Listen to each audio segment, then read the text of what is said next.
Asilimia kubwa sana ya wanaume ambao huwa wanajisifu katika tendo la ndoa ndio ambao wanaongoza kuwa na performance ndogo ama kuwa na maumbile madogo.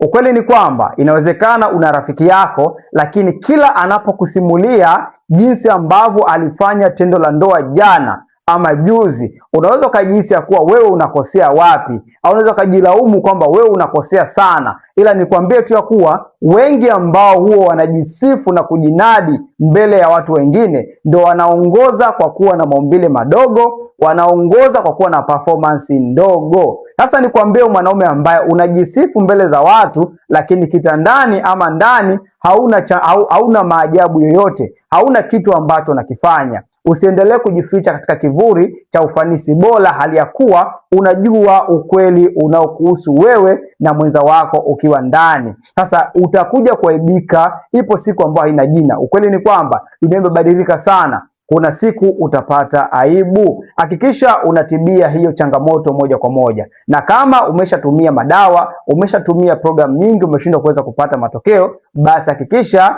una comment hapo chini neno program. Nimekuandalia utaratibu mzuri sana wa kuweza kutatua changamoto uliyokuwa nayo. Hakikisha umesave video hii, lakini pia umefollow account hii ili uweze kupata tips nyingi zinazohusiana na afya ya wanaume.